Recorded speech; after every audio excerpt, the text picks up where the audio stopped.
Well, Catherine, thank you for joining us on our podcast we're doing here called Everyday Disciples. It's a chance for us to hear people's stories from WMB and just share testimony and just share about what God's doing.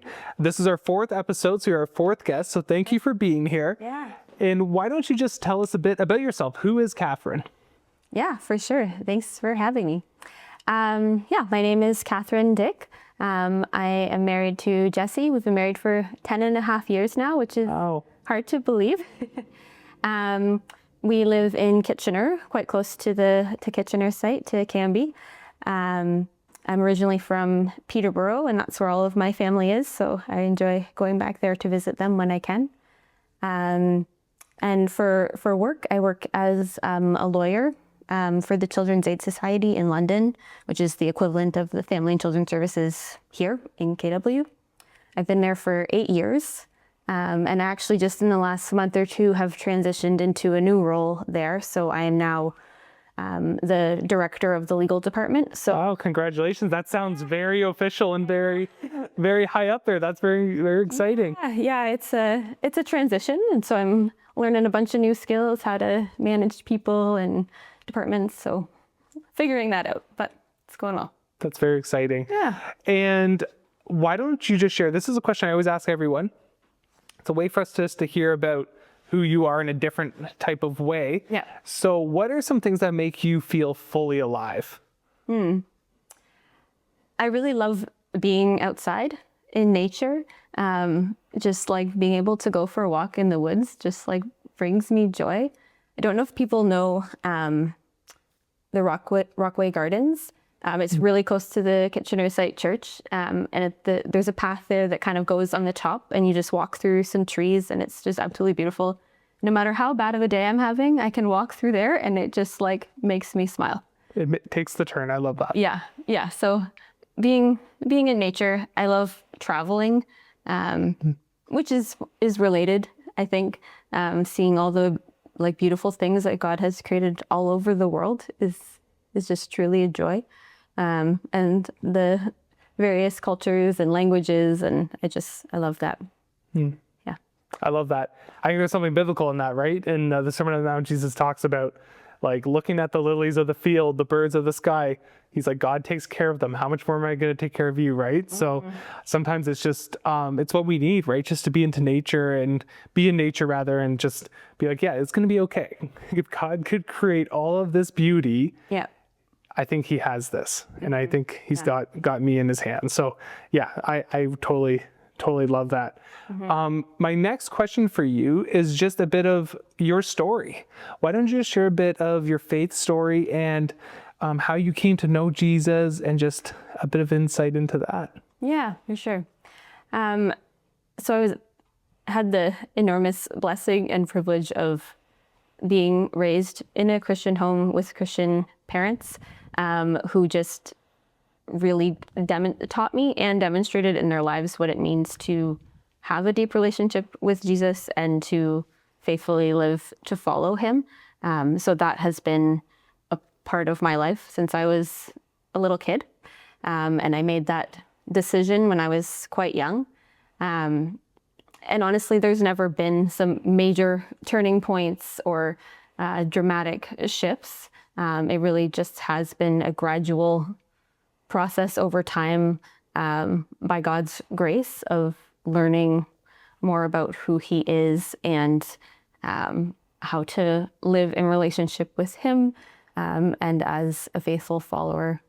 I have often kind of struggled with that, not having the good testimony of being able to say, I had this dramatic experience, and God turned my life totally around. But I have learned, and I need to be reminded sometimes, that God just works in different ways in different people's lives. But ultimately it's his story and not mine. And so that's what makes it good, because that is how he has chosen to be at work in my life. And I'm grateful for that blessing. So honestly, there's never been a time that I can remember in my life when I haven't loved Jesus. And I'm grateful for that. Obviously, I have leagues to go in terms of learning more about him and what it means to follow him. But I always say that is a testimony in itself, though, right? It's just like the faithfulness and God's faithfulness in your life. Like sometimes we think we need that big dramatic testimony, and that's just not true, right? Because there is actually so much beauty in the testimony of God's faithfulness. And like you said, in the end, it's what God has done, right? And all of our stories are different, and God works in different ways. So yeah, I think that's actually a testimony. This is another thing I always say too. That's actually a testimony that more people will relate to, in a sense, right? Yeah. And it can be encouraging for people who feel like they don't have a story to share. It's like, no, you do, right? Just the story of God's faithfulness and how he's worked in your life, that is a story in itself. So thank you for saying that. I appreciate that a lot. Yeah. With that, how did WMB come into the picture for you, and how did that connection kind of build? Yeah, so I've had 2 phases actually of being at WME. So I started coming here to Waterloo in 2008 when I came to the University of Waterloo. So I moved to this area, came here for the 4 years that I was in university, and then moved out of the area for, I guess, about a total of 8 or 9 years. And then 3 years ago, we moved back to this area. We ended up in Kitchener. We ended up buying a house that's a 5-minute walk from the Kitchener site, which from my perspective, I would say it was by chance or by accident. Looking back, I think we can really see God's hand kind of in placing us in that neighborhood. But yeah, when we bought the house, we had no idea really that the Kitchener site was really just around the corner. So that was really neat. So when we first moved there, Kitchener was the first church that we visited, but we were open to attending a different church. So for a month or 2, maybe 3, we visited some other churches in the area. But yeah, we just really felt at home at Kitchener, and like that we could get plugged in there, and we felt really welcomed. And so yeah, we jumped right in. Been there since. Yeah. That's really, I was about to say jump right in. That leads perfectly to my next question. Because to me, it's actually kind of crazy that you've only been here 3 years since you've been back. Because when I think of you, my relationship with you and I've gotten to know you, it's through how you've been serving too in different areas. So for you, just like from your perspective, why is serving important? Why is it something you do in the church? We'll get into that a bit more in depth in a second, about being on the church council now. Yeah. But why have you chosen to serve in church?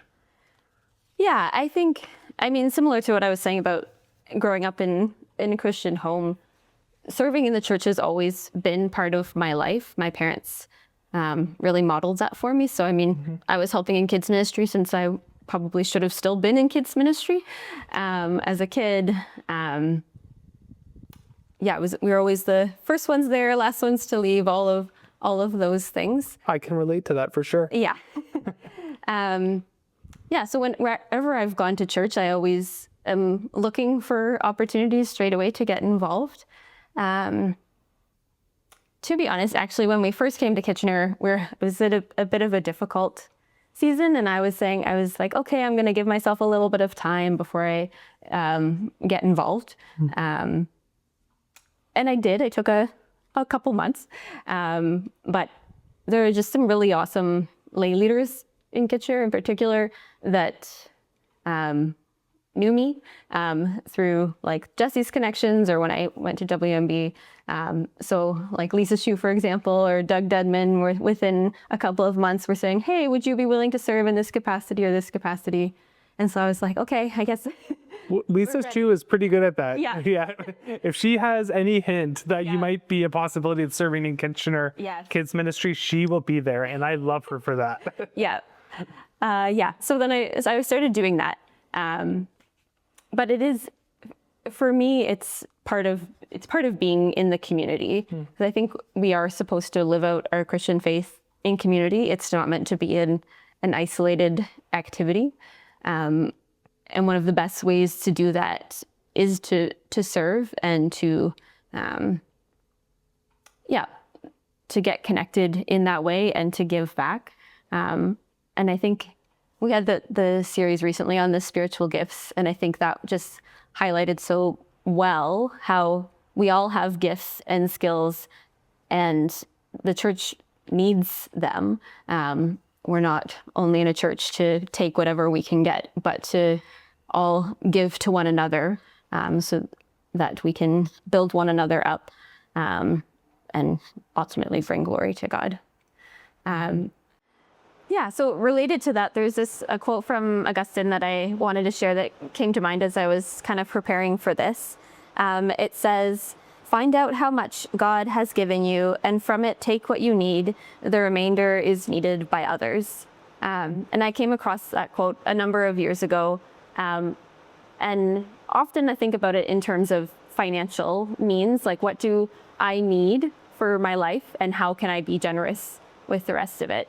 But I think it also really applies to our time and our skills and our abilities and our gifting especially.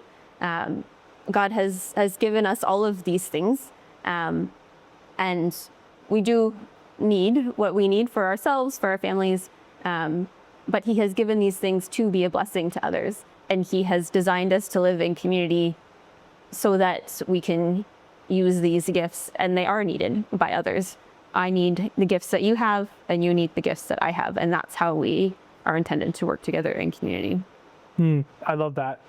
And with that, you have recently started this journey of joining our church council, which is very exciting. I think for us even to see younger leaders join our church council, I love to see that. And so why don't you share a bit about that journey and how that came to be and how it has been for you being on church council? Because I don't think it's something that everyone knows about. Yeah. Or at least knows what exactly you guys do and what that looks like. Yeah. So about a year ago, they were seeking nominations for more people to join the council. I actually had 3 different people ask if they could nominate me. So that might be a sign then, if you got 3 different people. So the first 2 I said, no, thank you. And then the third one I was like, okay, I feel like maybe God is trying to tell me something. So I was like, okay, yes, I will agree for you to do that. And then, so that person, I guess, filled in the nomination form, and then you meet with the discernment committee and have an interview. And so I went through that whole process, and then they asked if I would join the council. So I prayed about that and felt like it was something that God was leading me to do for this season. So I jumped right into it. It has been a challenging but rewarding experience. It's a pretty big learning curve, just different than other sorts of ways that you would normally be involved in the church. And there can be like challenging discussions or decisions that have to be made.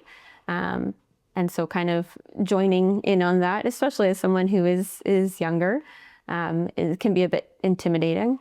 But I've also often left meetings feeling excited about how God is at work in the church, how he is seeking to build his kingdom in and through this church community, and that we get to be a part of that.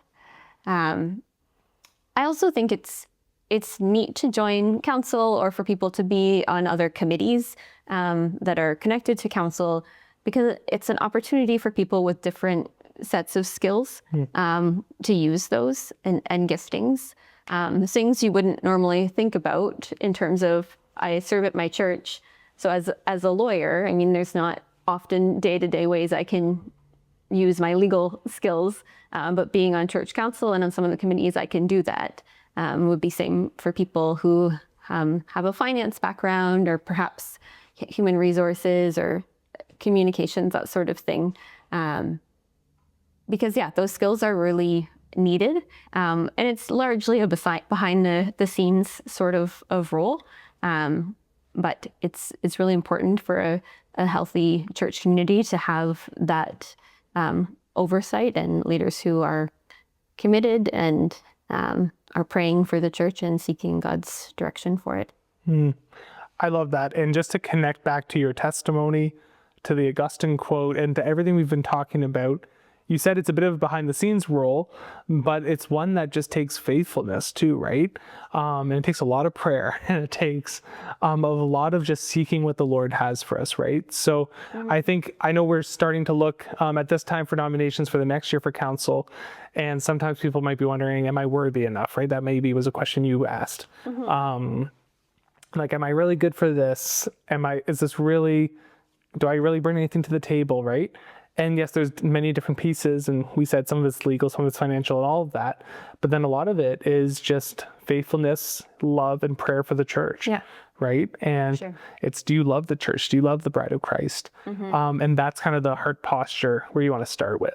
So I really appreciated that, because I think that, this ties so beautifully into your testimony as well in your story. So thank you for sharing that. One thing I wanted to kind of bring our discussion to a close with is I want to just hear a bit about what is God doing in your life right now. So if you have even one or two things, what are some things that God's been doing in your life that you would love just to proclaim and share? So I think I forgot to mention this at the beginning, but I also go to school part-time. So you're very busy, what I'm getting from this conversation. Yes, which goes to this answer. Okay. So I'm doing a Master's of Theology through Tyndale, part-time, just because I want to learn more about God and the Bible and my faith. But right now I'm taking a little bit of a less academic course. I'm doing a spiritual formation course, which is really just practicing spiritual disciplines and kind of really leaning into that. And something that has been coming up for me repeatedly, both through things in that course and also meeting with a spiritual director, which is a growing experience as well. And then some other groups I'm a part of, a verse that keeps coming back to me is Psalm 62, which speaks about finding a rest in God. And maybe I will just read it if that's... I would love that. Okay. Let's read it. Have it here. So Psalm 62, verse 1, I'll read verse 1 and 2. My soul finds rest in God alone. My salvation comes from him. He alone is my rock and my salvation. He is my fortress. I will never be shaken. I've just been feeling recently God saying, you need to be able to rest in me. I have called you to do these things that you're doing, and they're good. But you don't need to, and in fact, you can't. Just do it all on your own.